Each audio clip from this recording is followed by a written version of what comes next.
everyone, it's Megan Ramos here with my lovely co-host, Dr. Nadia Pataguana, and we're back for another episode of the Fasting Method podcast. Today's episode is a hot topic. We are going to be discussing type 2 diabetes, and we have a very special guest, one of our very own community members from the Fasting Method, Wendy, who has what I hear an incredible story with her type 2 diabetes journey. Now, for those of you listening, I am also hearing this story for the very first time. I've heard through the grapevine that Wendy recently had surgery and blew her doctors away, but I don't know the details. So I'm going to throw it over to my incredible co-host, Nadia, to help us unravel the story that is Wendy's and kick off the discussion on type 2 diabetes. Well, thank you, Megan. I was just telling the two ladies here, Wendy and Megan, that I am, as usual, I love to talk. I am going to take over a little bit today because I almost feel like Wendy is all mine, and I've been keeping her all to myself this entire time. And I now am so incredibly honored and grateful to Wendy for letting us share her story with as many people as we possibly can. It's a pretty amazing story. And the way Wendy and I actually met in our community, like Megan said, she is one of our community members. She has been since September of 2021. But the way that Wendy came into our community was just, it was mind-blowing. And it just so happened that I accidentally recorded that meeting. Let me tell you how incredibly amazing, Megan, this story was. I know you recall this because right after that meeting, I ended up talking to our team and asking them all to watch this because I was recording it for internal purposes for Rachel and I to go over some stuff. It was just a regular everyday meeting, and this person comes in and starts telling her story, and I start bawling. Myself and about 20 other members start bawling, just listening. And this was in September. Since then, Wendy has become a huge and amazing part of our community. And just like you said, Megan, not too long ago, just a few weeks ago, Wendy had a pretty serious surgery. And yet again, she just kind of blew us away, including her doctor. So I'm going to stop talking now and sort of introduce Wendy and hear a little bit from Wendy. Wendy, do you remember our meeting when you first came into our community? I do, Nadia. Thank you, Megan and Nadia, for giving me this opportunity to speak to you both. I basically started fasting September 17th, 2021 on my own. I was quite upset with my endocrinologist that I was seeing for a good 15 years.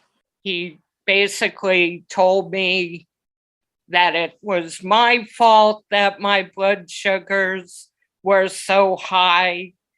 It's my fault because I'm just overeating. He didn't know me. He didn't know how I felt.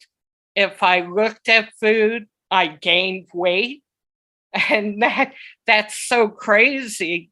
But in reality, with my diabetes story, a lot of people walk around without even knowing that you have diabetes. I think I had diabetes at a young age, a teenager, and it went on until my mid-20s, and I had surgeries. No one checked. I asked medical doctors, can't you run a blood test to tell me? I had cousins, my mom's side of the family ran. So she had two sisters. My mom passed at a young age. And so we didn't really know her medical history, but her two sisters, we did. And their father, my grandfather, I did not know. He died when I was a baby of diabetes complications. So it was him who passed the gene down to the sisters.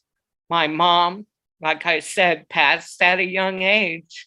But my aunt, I watched her as a child growing up, watching her struggle with type 1 diabetes.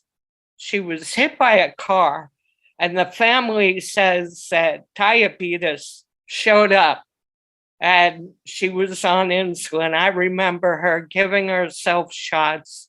I watched her with amputations, mastectomies. It was just awful. It just destroyed her body.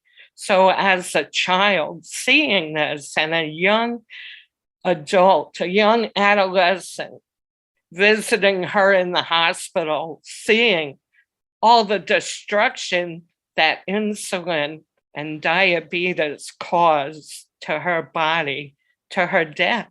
I've had many family members die of complications of diabetes. What got me going was I was tired of being blamed for my disease and making it worse, when in fact, I put 2 and 2 together to equal 4 and tell my endocrinologist something is very wrong. I don't eat a lot. My blood sugars are in the 200s, sometimes 300. I told my sister and brother when I was first diagnosed, I cried in the doctor's office. I was mid-20s. There was no internet. I just turned 68. So I headed right from that doctor's office to the library, and I took out every book there was on diabetes. I was going to learn about my disease. And the endocrinologist, basically, I said to him, I'm not taking this anymore. It's not me. Every day we're increasing the insulin shots. Every day we increase the pills that I had to take. No, something's wrong. I know my body. As a young adult, I was quite athletic.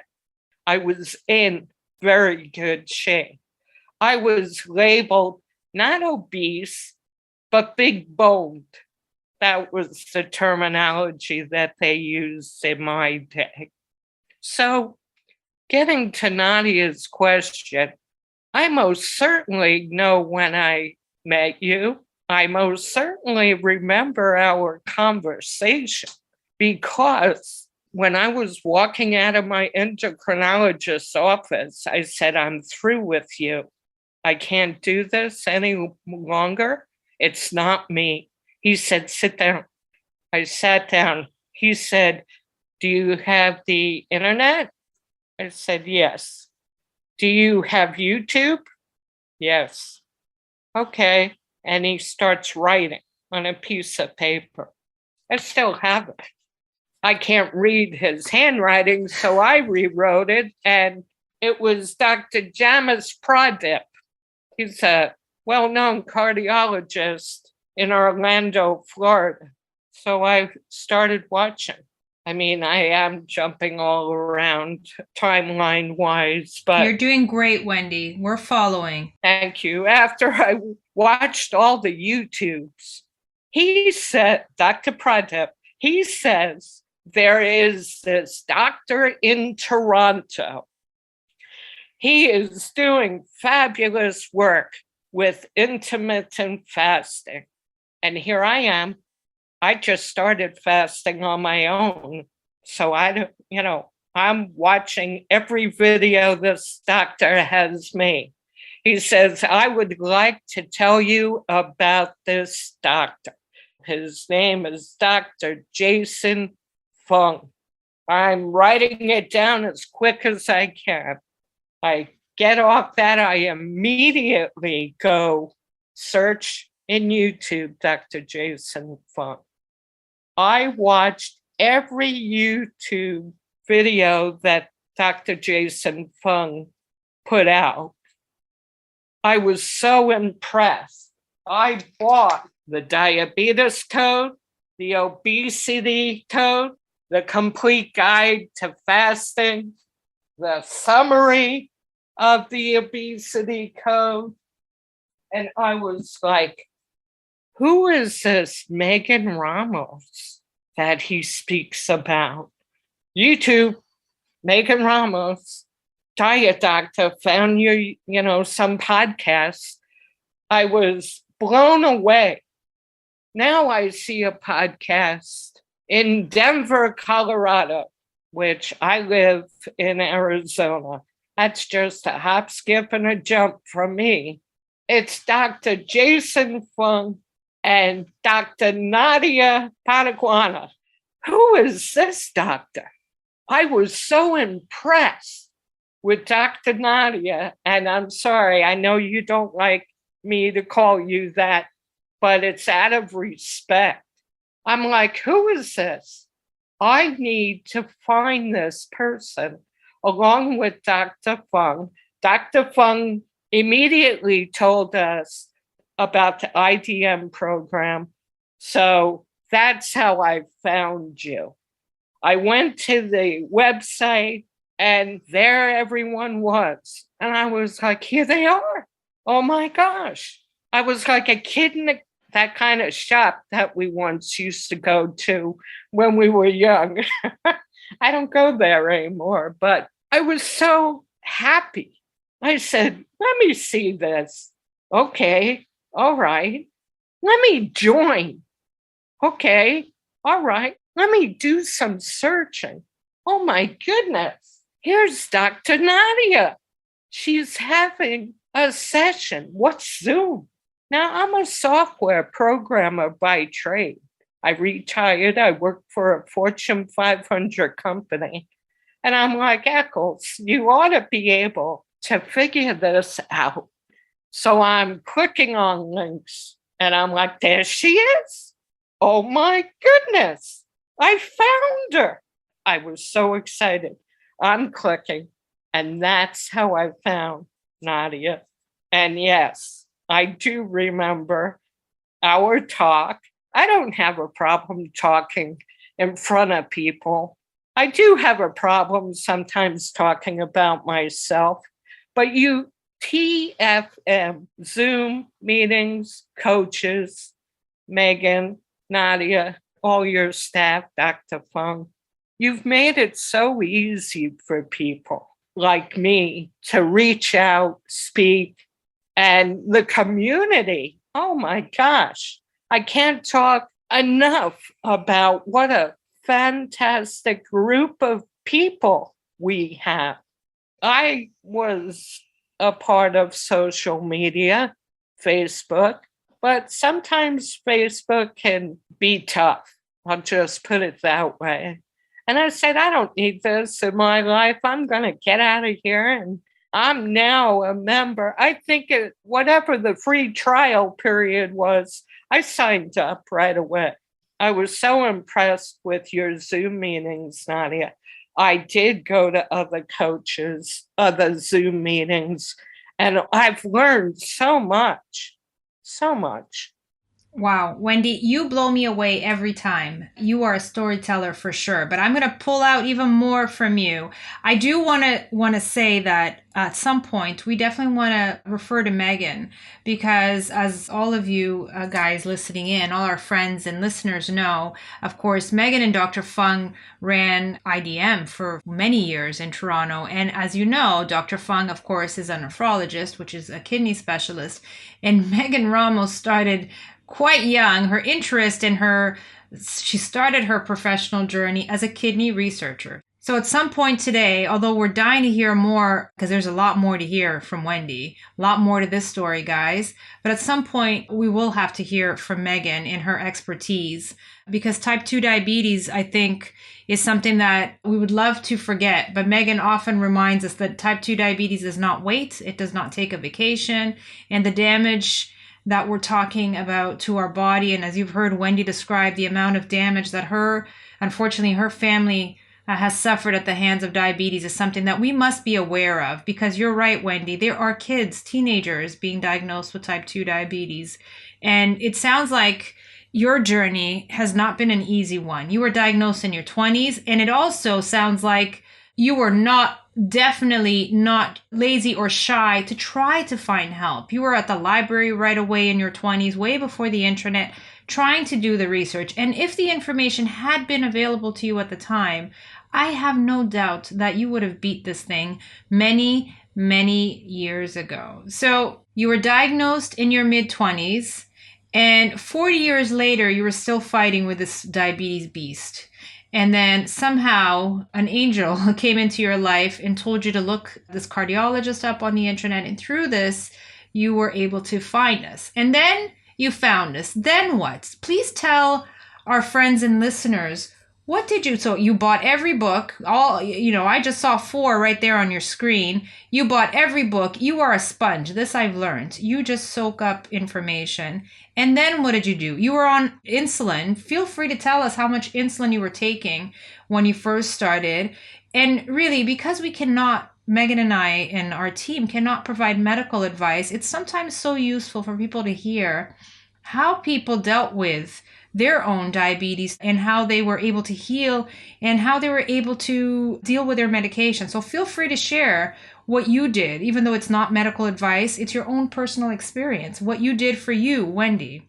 Yes, I started off with glyburide. It's a pill. That didn't do anything for me. I was on metformin, 500 milligrams, I think. I can't remember what I ended up with. I think it was that amount. And pill after pill after pill of my numbers going up and up and up, 200s. I'm exercising. I'm riding a bike 10 miles a day, 3 times a week. I have a total gym.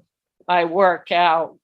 I do weight bearing. I do any exercise that can be done in the gym. During meals, before meals, try and carb count, Wendy. Okay, that was a learning experience for me.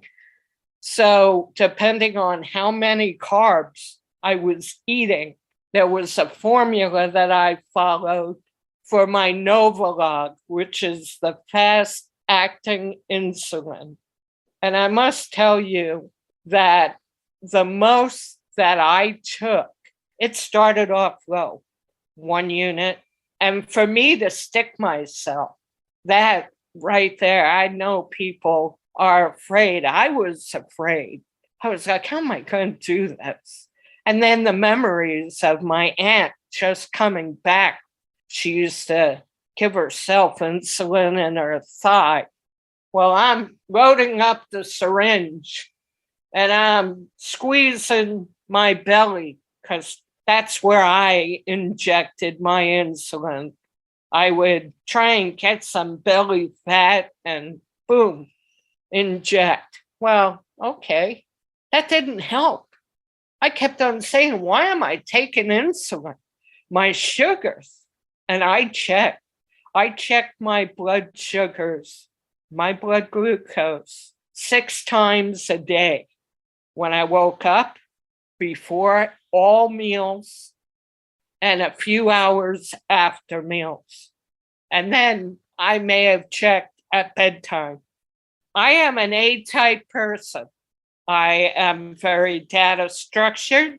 I create logs. So I had my diabetes log with the time, the date, how much insulin you injected yourself, what were your readings? And I'd take it to my endocrinologist and I would show him, here's the data. Look at my numbers. 1 unit. Oh, well, I want you to raise the units of insulin. I want you to follow this new formula. And they would come up with a formula that I did not understand. Now, okay, I may not be the smartest cookie on earth, but I'm not dumb.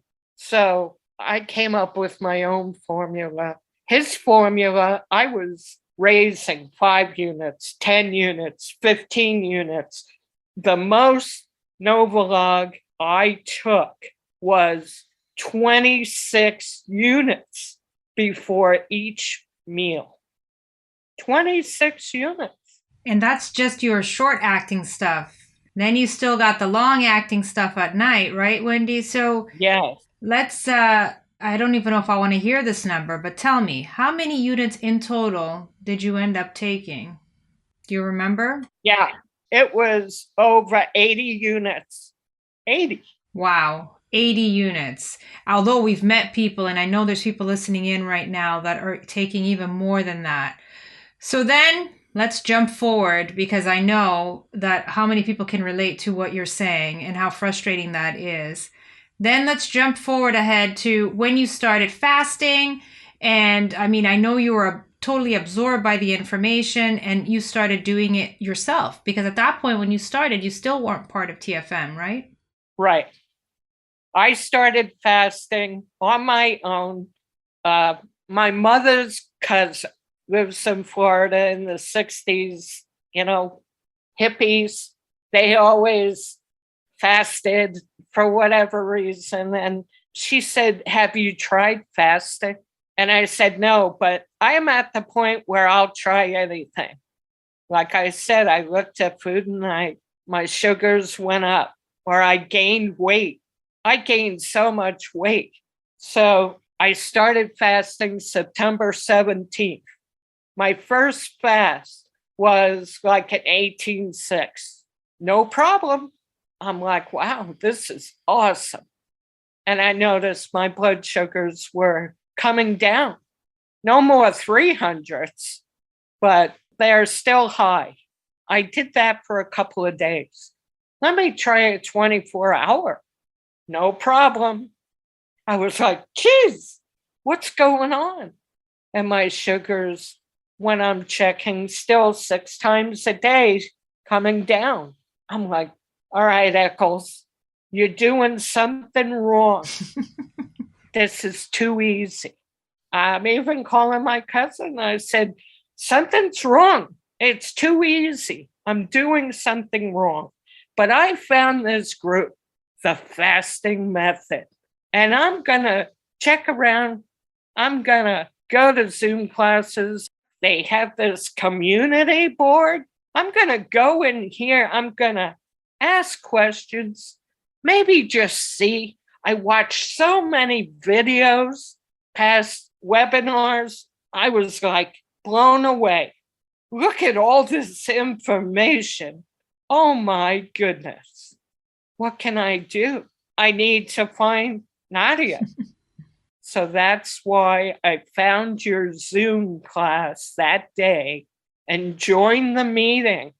I laughed to myself because when I got in the meeting, I have a Mac. It looked like the Brady Bunch.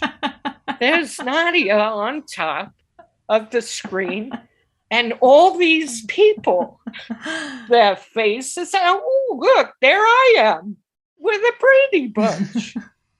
And I was blown away. And all the information that everyone has put out, all the coaches, I have learned so much. And my first goal, I have to share with people, I am very goal orientated and I write short-term goals and I journal and I have a gratitude list that I do. Like I said, I'm A-type personality. I'm data-driven. I have all these logs. My number one goal was to get off insulin shots, get off all medicine. That was my number one goal. And when did that happen, Wendy? So you joined us. You were already doing this on your own, thinking it was way too easy, but you did have, of course, some questions and you wanted more information. So let's not make any, people are probably dying here like I was.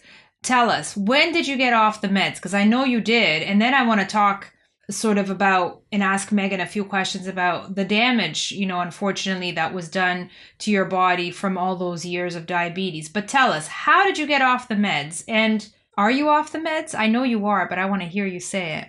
I am off all medicines, all insulin shots. I take a baby aspirin in the morning. That's all I do. I got off all medicines in 4 weeks. 4 weeks. 4 short weeks. And how long has that been now? It's been 8 months. October. I started fasting September 17th. October, I'm off insulin. My numbers, now I have a Libre 14-day sensor. And instead of pricking my fingers, even though I'm off all medicine and I control my numbers, I don't need insulin anymore. I still check it. I knew my A1C was back then. How did you know that was going to be my next question? So tell us, because I know these are the wow moments. So what was your A1C when you first joined us, and go on there? Can I tell you what it was prior to joining? Mm-hmm. The A1C, I never knew out of the 40, 50 plus years of having diabetes, I never knew how high it could go. Mine was 15, 1, 5. I was headed for death. I was headed like not all, many of my cousins, my aunt. And I said, whoa, Eccles, stop, back up. This is not happening. You need to make some serious changes. So I did. On my own, I stopped eating sugar and I exercised like a fiend. I rode my bike. I rode my stationary bike. I did the total gym. I walked.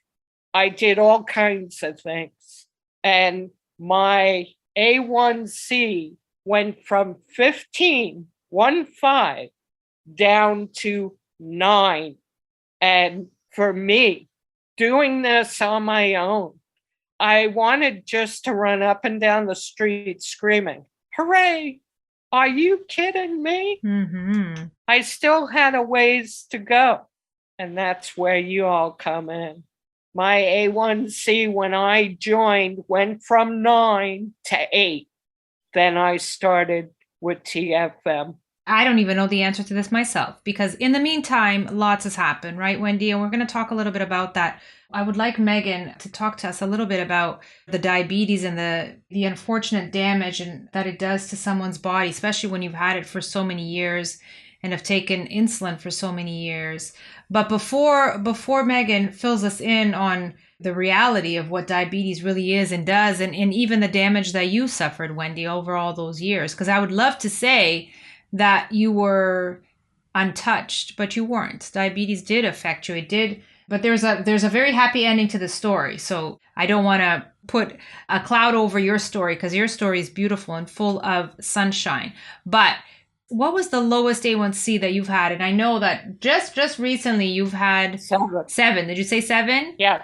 So from a 14 to a 7. Okay, so before we get to talking about your surgery and how you blew the doctors completely away in spite of having some pretty serious complications, I'm going to throw it over to Megan, the expert, who's been sitting here so patiently and attentively and I think in awe of everything that she's just heard. But I think we do need to, just for our friends and listeners' sake, to fill them in a little bit on the topic of type 2 diabetes. This story never gets old, ever. I've had the privilege of working with so many thousands of patients, especially our clinic patients who were really quite sick. And it was not uncommon to have someone on 1, 2, 3, 4, 500 units of insulin, believe it or not, in addition to other diabetic medications. But these transformations, they totally shake me to my core every time. So Wendy, thank you so much for being so brave and coming here and sharing your story. I get so angry at the healthcare profession. Jason and I were actually talking to a very powerful woman in the field of type 2 diabetes in Canada several years ago. And she didn't believe people actually wanted to be healthy.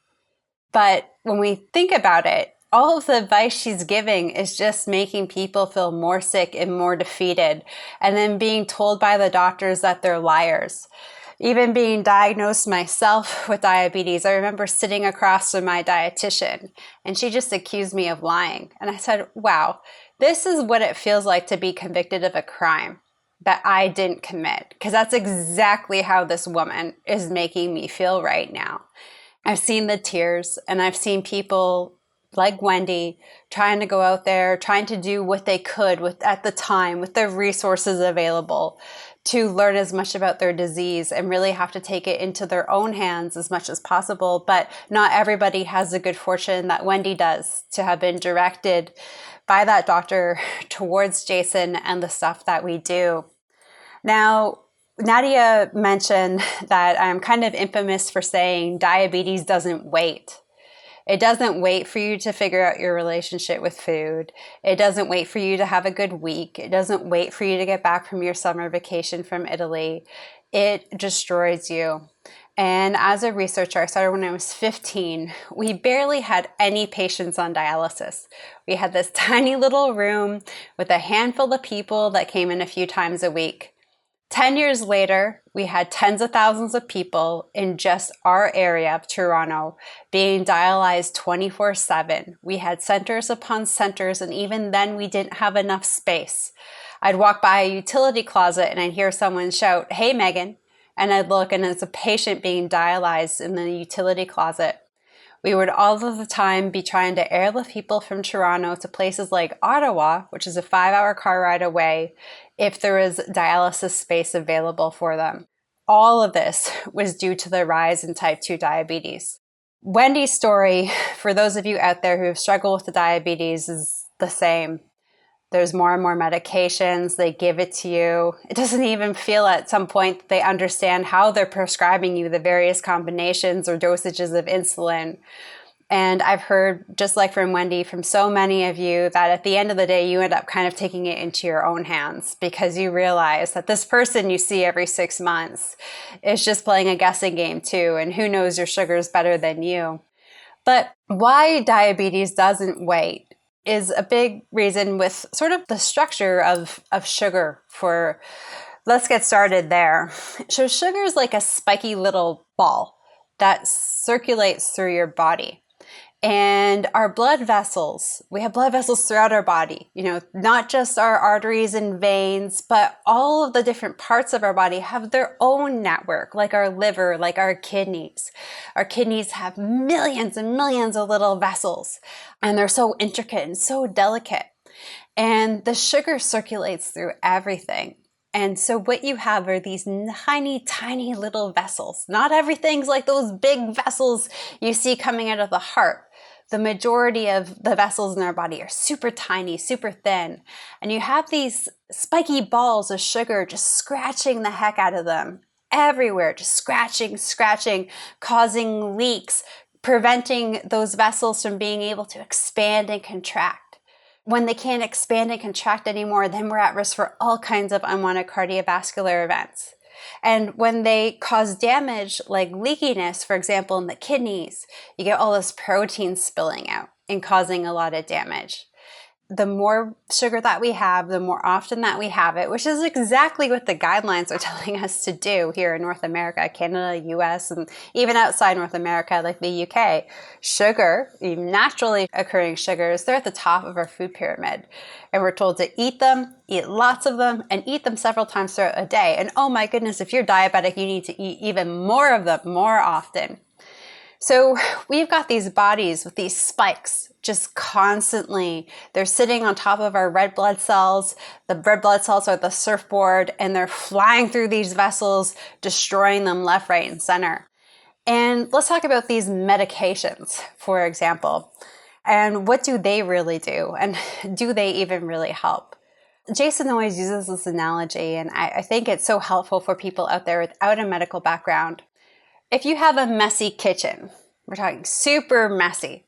You take all the garbage out of that kitchen and you put it in your basement.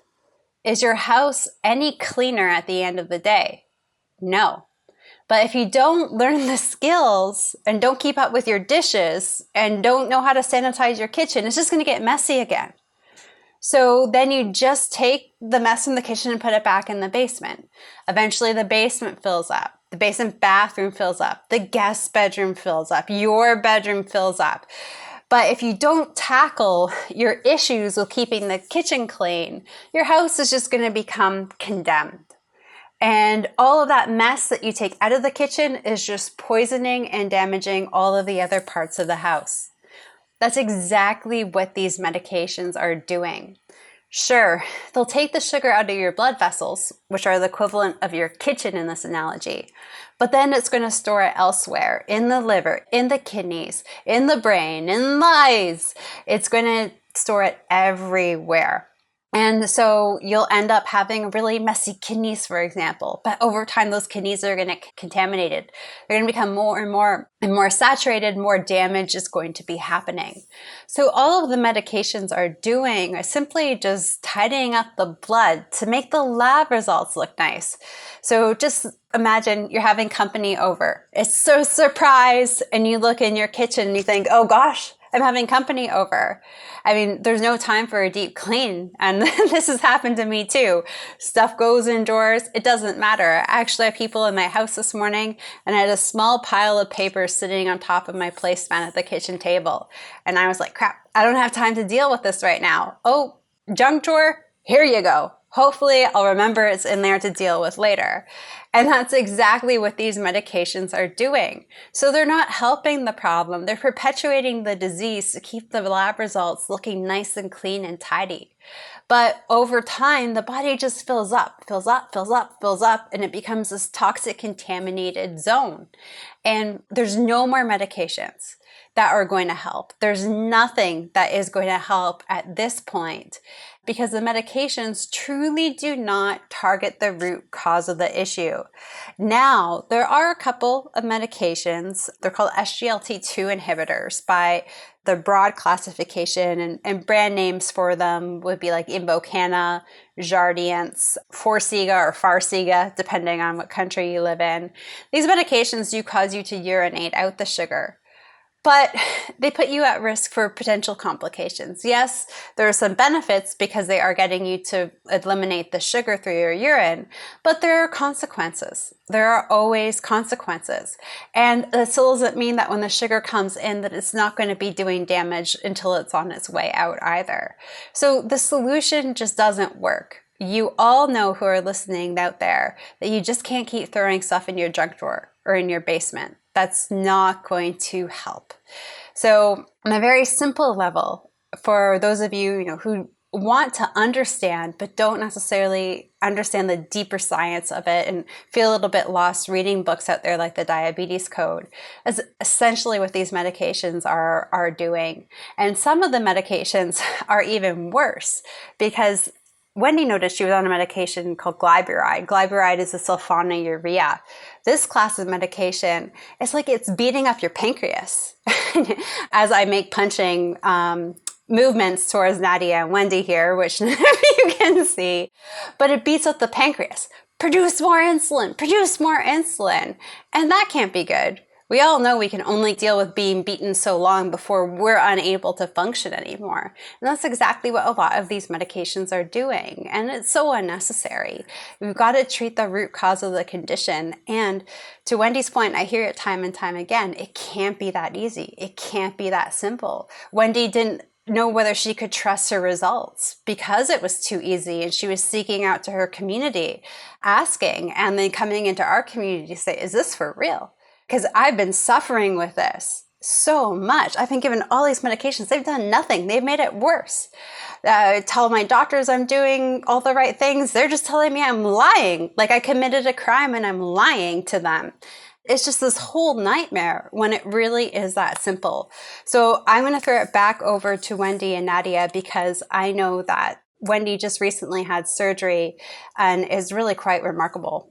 Wow. Okay. So hearing transformations and stories like Wendy's never get old. Wendy has a super special, and like I said, there's still more to come. But I got to tell you guys, and I'm sure you'll agree with me, you can understand diabetes a little bit, but I still haven't met anyone that can explain this as well as you can. And I love hearing, I can never get tired of hearing you, Megan, explain this the way that you do. And for those of you that are hearing this for the very first time, I know you will agree with me that that was pretty amazing. So thank you, Megan. It's real nice to hear stories. Of course, we have the privilege of working with so many people and seeing these amazing reversals, but still, it's a drop in the ocean compared to the amount of people out there that are suffering with diabetes and suffering the consequences of the diabetes and the medications. So we need you, Wendy. We need your stories and more people to hear. So I know that you, although you are pretty amazing, Wendy, to say the least, I know that you as well suffered some damage for having diabetes for so long. And I don't want to harp on it too much, but I know that over the last month, few weeks, you just went through a very serious surgery. If you don't mind telling us a little bit about that. What I wanted to highlight was, of course, that I believe the serious injury that you had to be fixed through surgery was caused from the metabolic damages and having this disease for so many years. So tell us a bit about that. Sure. When my A1C was 15, there was damage. There was big time damage. My primary care doctor thought I had a heart attack. I was like, what? She said, you need to see a cardiologist immediately. If you have any chest pain whatsoever, you need to call 911 and get to a hospital. Okay. I was devastated. Okay. I was also diagnosed with cardiac artery disease. Stage, I don't know the stages. I thought it was 3. But not only that, the damage to my kidneys. I have stage 3 kidney disease. My kidney doctor is Dr. Mandrip Kang. He wrote a book about the kidneys. Very good book. I went to his clinic. I went for classes. I saw these people who were on dialysis. It broke my heart. But I knew if I didn't make changes to my A1C, I was going to be in that room getting dialysis. And I didn't want that. I'm sorry I had to back up, and that was a big eye opener. Well, that was part of what I wanted to hear, Wendy. So thank you. The main reason why I want to talk about your surgery is because, and based on Megan's explanation of diabetes, whenever diabetics go through surgery or have even the most minor of infections, even the flu, their blood sugars just go through the roof. And so your surgery was not a minor surgery, it was a pretty serious surgery. And then it led to a pretty serious infection. But yet your blood sugars not only stayed down, thanks to you and your efforts, but you did not have to go back on insulin. And that's what shocked your doctors, including your head of surgery. And that had a pretty serious impact on their hospital. So that's what I want to hear. So tell us first and foremost, I know we don't have a lot of time left and I won't take up too much more of your time, Wendy, but tell us first and foremost, I know you want to, you've agreed to, and I appreciate it, the surgery that you have just had, the infection, and how did you keep these blood sugars down and not go on any medication? So let's hear that. Sure. January 10th, I fasted for the last time. January 11th, I had dislocated my foot and had multiple fractures from a fall. This happened 3 years ago. So between my health being bad, the virus for 2 years, the hospitals here stopped essential surgeries. They stopped everything. And even though my foot was dislocated and required surgery, I had to wait. July 8th of this year would be 3 years. So once I got my A1C down, I went through 3 foot doctors, an orthopedic surgeon, and then finally my foot doctor recommended this foot doctor surgeon to me. I went and saw him January 11th. Because I had diabetes so long and neuropathy, I developed charcoal in my left foot. My brother and sister are 4 years younger than I. We all have diabetes. He had the same surgery, charcoal in his foot. Well, because I had to wait, my surgeon said, okay, there's a time slot. I'm putting you into a surgical facility that has no emergency room, and we're going to perform a reconstruction of your foot. And I have so much titanium in my foot. I shed x-rays, I shed pictures. It's unbelievable. So I stayed in that facility for 2 days, and then I came home. My first blood work showed I had an infection. I even said, I think I got on Nadia's Zoom and said, my blood sugars are going up and they're dropping crazy because I'm fasting. Thank God I started fasting again. Actually, it was time restricted eating.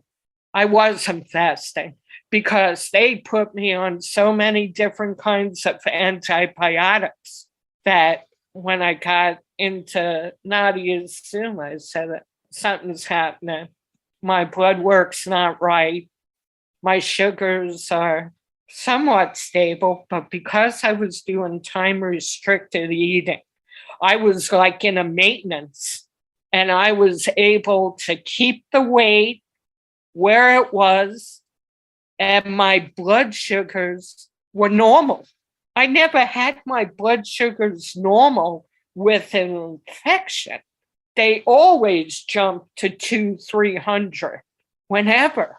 And that's the amazing part about this whole story. This is what I want, and Megan and I, when I share this with her, this is a take-home message that we really want to leave with people. Not only, Wendy, have you reversed your type 2, but then you were put in a situation where every other diabetic that I have ever worked with, even if, they have somehow managed to control their blood sugars through medication because they haven't reversed diabetes, anytime they have even the slightest flu, or in your case, a very, very serious post-surgery infection, their blood sugars go through the roof and they have to be put on higher and higher amounts of insulin. So all of this happens to you. Then this amazing doctor walks into your room and says to you, how are you not on insulin? And this is where I would really love to end this story for today. I know Megan and I could talk to Wendy for another 3 hours, but